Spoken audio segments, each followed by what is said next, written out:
Ladies and gentlemen, thank you for watching. We're gonna be talking about Biya's candidacy and the betrayal of the people of Southern Cameroon and Ambazonia along the years.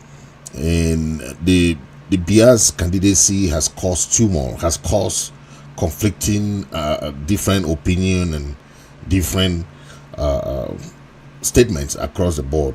But I want to look at it in a way that most of the things that Biya is doing now, most of the decision making, and is not being done by him. Okay, and people would think that Paul Biya has same knowledge that he had a couple of years ago. No, now he's been controlled. He's been made to even do stuffs that is not of Biya himself.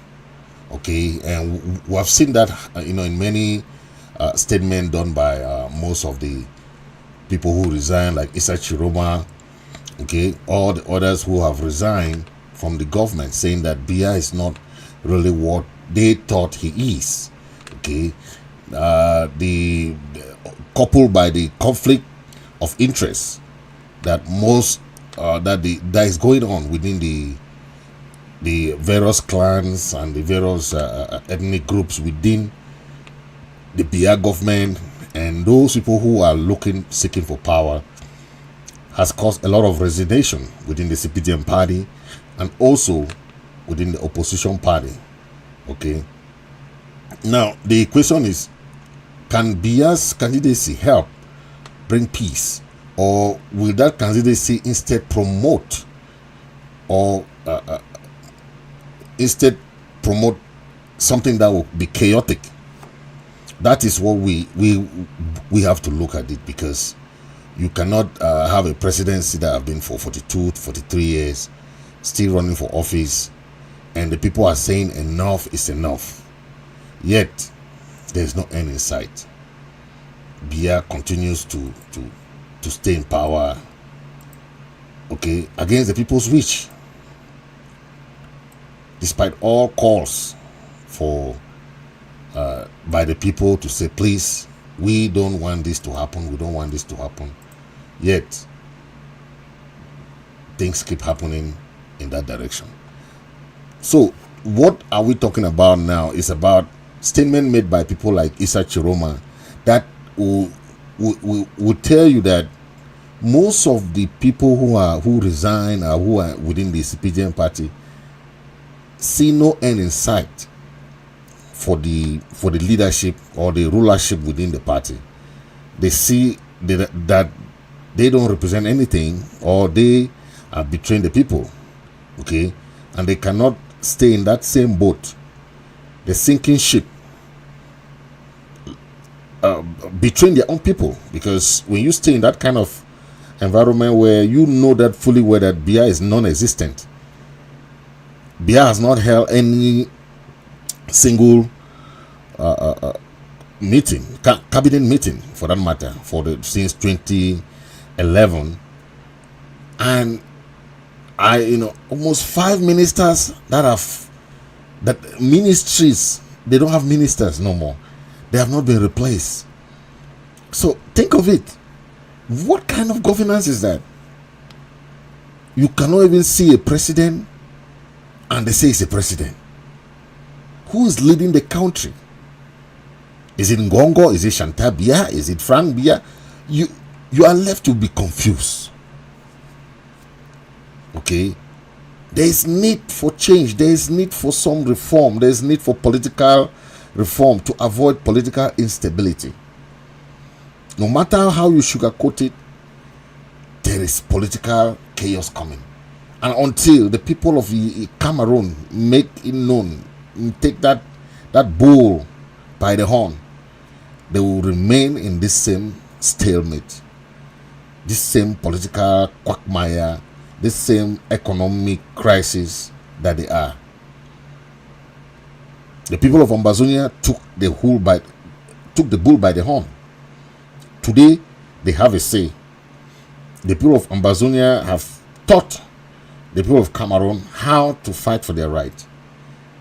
No matter what happens, You have to stand up and say enough is enough. Biya have seen that no matter what, even those people who are there today, they know that the next president will not want to continue the war in Amazonia. But people like Issa Chiroma, who have fed, who have drank, who have been part of this denial and part of this war that was declared in Southern Cameroon. He was the communication minister. He refused anything that there is a war, or he refused that there was even an Anglophone problem.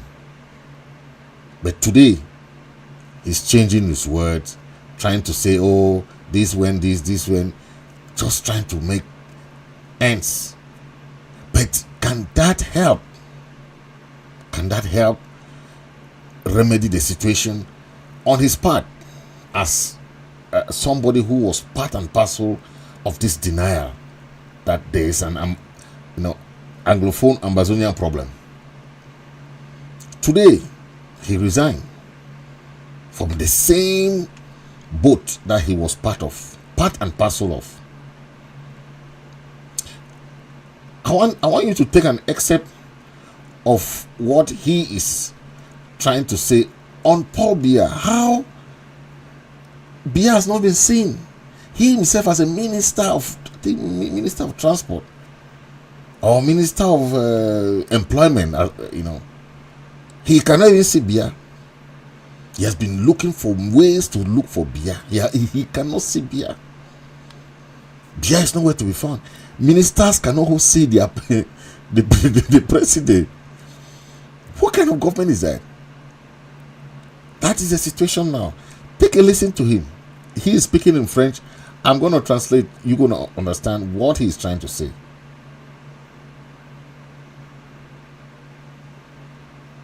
Aujourd'hui, malheureusement, le président de la République est atteint par l'âge. Il n'a plus le pouvoir physique avec ses contraintes, ses exigences.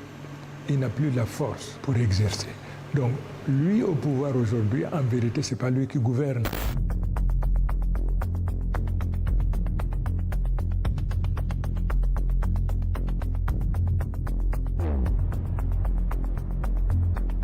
On s'aperçoit que, par exemple, durant les 14 dernières années, le chef de l'État qui préside aux destinées de notre nation, qui veille à ce que toutes les institutions se déroulent normalement, n'a pas organisé un seul conseil de ministres. La deuxième observation, le président de la République nous donne l'impression d'être distant. C'est à croire que le pouvoir a cessé de lui procurer le plaisir, l'honneur de présider aux destinées de notre nation. Par exemple, au niveau du gouvernement, aujourd'hui, il y a 4 ministres qui sont décédés. When you listen to him, I just brought an excerpt, but Chiroma is complaining that he, being a minister, he has been trying to get hold of Paul Biya. As a minister, imagine you as a minister, you are trying to get hold of your president. You cannot see him. Imagine. So he talk about that Biya is now as weak and docile.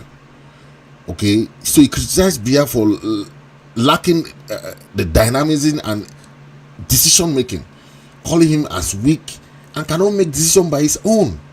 So this is a minister who has been working with Biya all along the years, transport minister, communication minister, until he resigned as Minister of Employment. He said Biya is inability to lead effectively. That's what he said. He cannot even see Biya. He emphasized that Biya cannot govern Cameroon. So he's suggesting that the president has surpassed his prime and can no longer tackle pressing national challenges. I don't understand if the other people who are in the CPDM party or these party affiliations, they don't understand this. I still don't understand what they are thinking of. Somebody at that age what can somebody at that age do? Think of it. What can somebody at that age? Even we all know about our grandparents at home. What power? If they will need help to go anyway. Somebody who cannot walk, how can you run for office? See the logic. You cannot walk, but you are running for office. So for the past 6-7 years, have you seen Biya anywhere? All since 2018, after the election, have you seen Paul Biya where? Whereas what division, or as I call it, what province, as I call it, or region has Biya visited for the past 7 to almost 10 years today? And he has that audacity to say he's president. And the people of Cameroon are so contented. That is what is baffling me, because I don't understand that the people of Cameroon feel so reluctant to say, hey, what are we doing? For 43 years? If the country was doing well, maybe it would have been a different game. We say, oh, he's doing well, the people have employment, there's jobs, or there is peace in the country. That's something different too, right? You can say, oh, maybe the people like him. But if you go on social media and see the curses that they're giving on Paul Biya, you see the comments after this declaration of this presidency, then you ask yourself, who is really writing that thing? And don't look at the comments. You know, in America, we know that opinion polls counts a lot. But I know in Cameroon, they don't care about opinion polls. Because if you see the curses that people are pouring on Biya in Twitter or X, then you say, wow. Does somebody's granddad or father think about the life or the legacy that you are leaving behind? Think of it. Issa Chiroma mentioned all those things. That Biya is not ready to lead, is not even capable, inability to lead effectively. That's what Issa Chiroma is saying there. He had concerns with his age and concerns with his health. We all know Biya is not in good health. You have seen all his reaction when he came to America, how he was even confused. He don't know where he was. You have seen what happened in 20 May, that he peed in his pants. Issa Chiroma mentioned the lack of political energy. You have a president that you don't see, and you say he's a president, and you are still giving him relentless support to run for office. Somebody that cannot even walk, walking like somebody who's dead alive, then you want him to run. I think it's high time the CPDM people know that there will be chaos in that country. There will be war on two fronts, because the Ambazonian war is still going on. The earlier they put their acts together for peace, because what they are doing now, they are preparing for war. Because the people of Southern Cameroon are already at war. But imagine you fighting a war on two fronts. They have the knife, they have the yam, they have the cake, they have their knife, they can cut it the way they want. But they should understand that whoever becomes president must understand that the people of Southern Cameroon has a legitimate issue. If they want to continue, good and fine. But we know Biya is not the one running for office. The people around him, the entourage, those people who want to remain in power. Because for 7 years, 7 to 8 years to 9 years now, that the Amazonian crisis is ongoing. These people cannot resolve the crisis. They refuse to talk about the crisis in the parliament. When American parliamentarians, American senators are talking about the crisis in Amazonia, but those people in Yaoundé, in the National Assembly, call themselves parliamentarians, don't want to talk about it. They prefer to send their military to go and be killing the people of Southern Cameroon, who are legitimately fighting for their rights. One thing I don't like about this guy called Issa Chiroma is that no matter how he tried to sugarcoat it, he was part of this same regime that declared war on the people of Southern Cameroon. This is him saying in this interview, listen to what he said. He said, no, there's no Anglophone problem, there's no Amazonian problem. I don't know why he's saying that Biya cannot solve the... Let's listen to his when he said that. Receiving the Minister for Communication, Issa Chiroma Bakari. Mr. Minister, good day. My pleasure. Now, you visiting media houses within the context of the Anglophone crisis. What is Minister for Communication, member of government? Is there an Anglophone problem today? No. There is no Anglophone problem in this nation. Please, you have a handful of people who have decided to blackmail, to take hostage the 2 regions and consequently the 10 regions in our nation. There is no Anglophone problem as such. Each region has its own problem. There is no doubt about it. When the lawyers, the teachers, raised the problems that they were confronted with and for which solutions have not been found, they were received, they were welcomed. The head of state gave the instruction to all of those who in one way or other were in charge of the area to receive them, listen, focus the mind on the problem raised by them and to find the right solution. And the problem raised by lawyers and teacher unionists, most of those problems have found solution. But we were expecting the end of the problems when the secessionists came up with their claim, their demand. They were nothing short than independence. But we were expecting the end of the problem.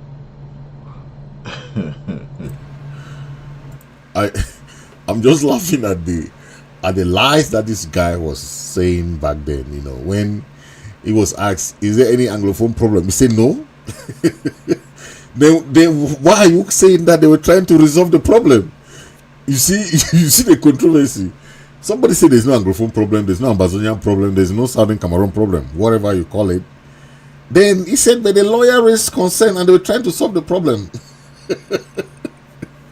Very controversial people. And this is the same guy who is coming out to say Biya would have solved the Anglophone problem. So. Now that he's running for president, he say he can solve the problem. But these are the same people who declared that war. He was Minister of Communication. So he cannot come and say that, that he was not part of, he's trying to shift the blame. That he wasn't part of what, or part of this, part of that. But he was one of those people who declared war. He declared war. Because he was member of government, he was one of those people who were there, who started saying that Anglophone problem does not exist. Okay? And they were looking for all means to say that, hey, they can solve the problem with militarily. Okay? And that's what happened to them today, that they cannot still solve the problem because they are still keeping their military in Amazonia, right? That's the same problem that we're talking about today. Chiroma cannot, was those people who called the people of Southern Cameroon that secessionists. Okay, he said secession shall never ever take place, because he was trying to say, oh, other regions have their own problems, all these problems, this problem. So they were the one that really spearheaded the military solution, sending the Cameroon military to kill our people, calling them terrorists. Okay, he was the one depicting our people as terrorists. That is so he would, the same person that deny, oh, the military does not kill. The same person today is coming to run for president. He's saying that he can resolve the Anglophone crisis. The same person who denied that there is nothing. The same, and today he's saying that he was very happy remember he said that he was very happy when they arrested the Amazonian leaders and so on and so forth. But this is the same person coming to claim he has resigned from the government. He has this. Man, I just feel sorry for those people who are believing these guys, because there is need. Okay, there's need for change. There's need for overhauling.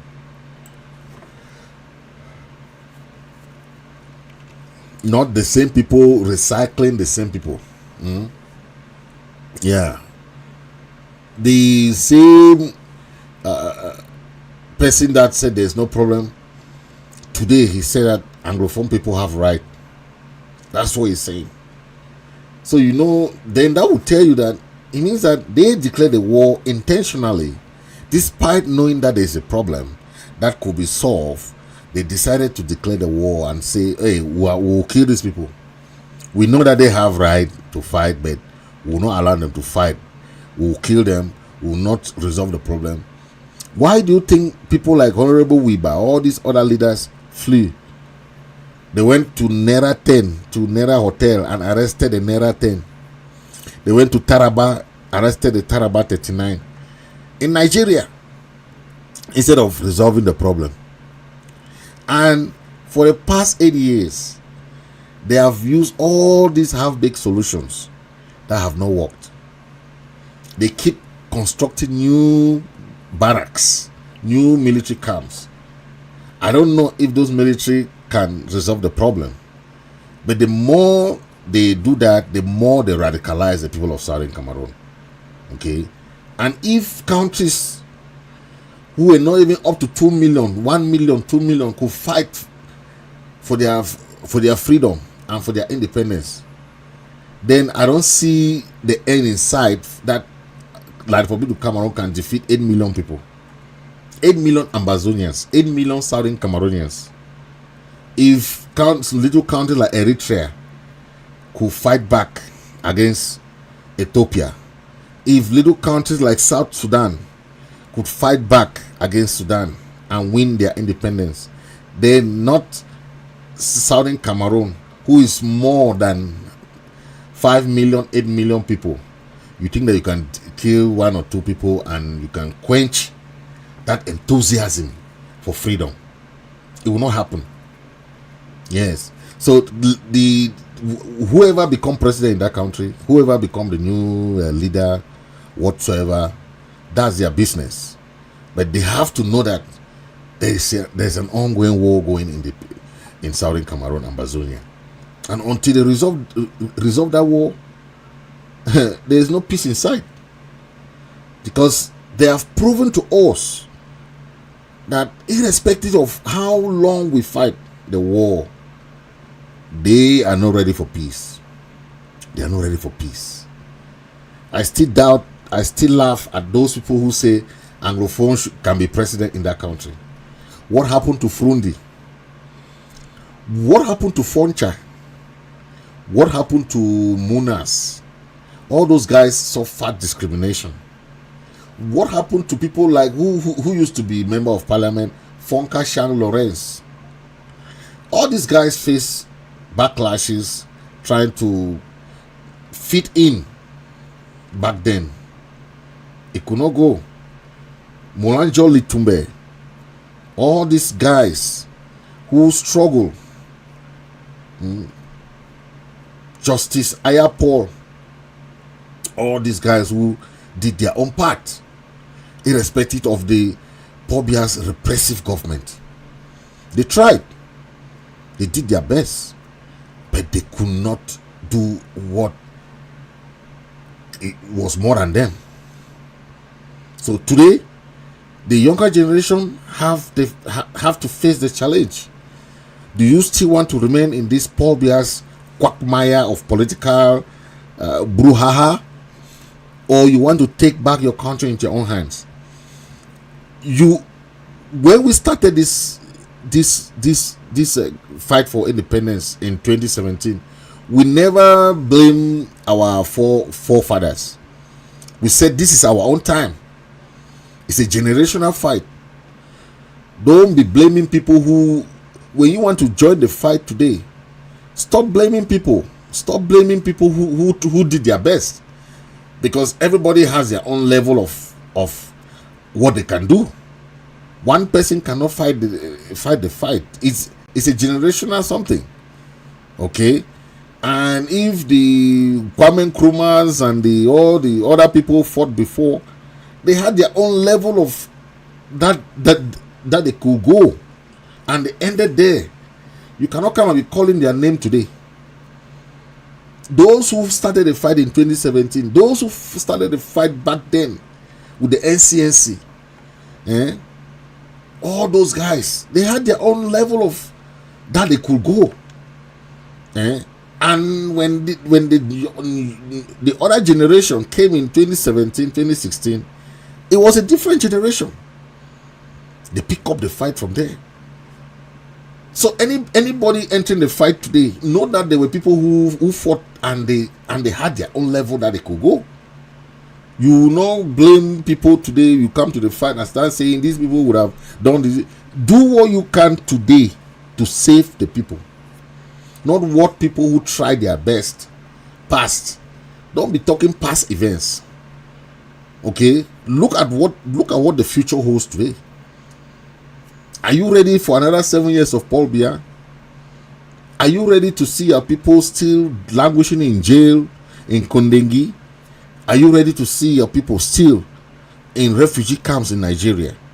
What can you do in your own strength? Stop calling Seseko Ayo. Stop calling Sako. Stop calling Comrade Chris Ano. Stop calling those things. Those are people who have tried their own.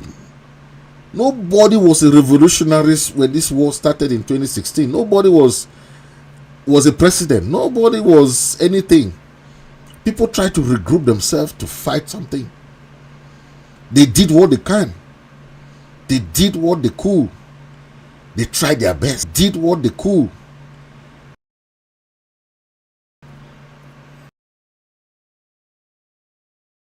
Eight years. The generals tried their best. Pick up from there. This is a generational fight. So don't come on today and be talking of past events. The whole place is about past events. Nobody is looking at the future. When we want to talk about Paul Biya, people don't know why we're talking about Paul Biya. Because he knows the solution. He has everything that he can solve this problem. With his whole cabinet, they understand. But they are using this war as a means to stay in power. Not that they cannot solve the problem. They know. But imagine all the condemnation. All the countries that have come for a peaceful settlement. The United Nations have condemned. The Amnesty International have condemned. The Human Rights Watch condemned. Canada, America, the US Senate, they have all condemned Cameroon government for their atrocities. What else do you want? The diasporans have tried their best. The freedom fighters back there are trying they have done everything they can. They are still fighting. So it's not over. It's not over. This is a generational fight. We know of the NCNC who were more of the argument, the force of argument. But we came in with the order to say, okay, since Biya is declared the war, okay, now it'll be the argument of force. We are in a battle for our own existence. We are not the first. We will not be the last. This is about the existence of the people of Southern Cameroon. Take it from there. If you are just entering the fight, know that there were people who tried their best. Do you think if NCNC or the Scapo people who were going around trying to fight back then, if they did not start that fight, do you think this fight would have picked up from 2016? No. So each generation came with their own idea. They fought it somewhere and left it somewhere. Okay?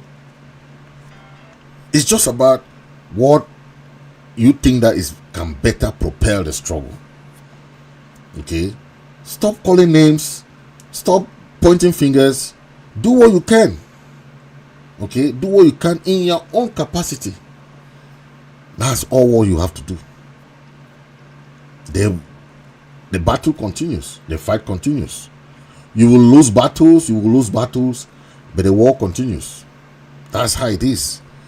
We are not the first to fight for freedom. We are not the first to fight for self-determination. Many countries have done, and many countries are still doing today. Okay? Thank you for listening. Make sure you hit that subscribe button. Make sure you follow and subscribe, please, if you're watching on any other channel. Thank you, and God bless you. God bless the people of Southern Cameroon and Misodi.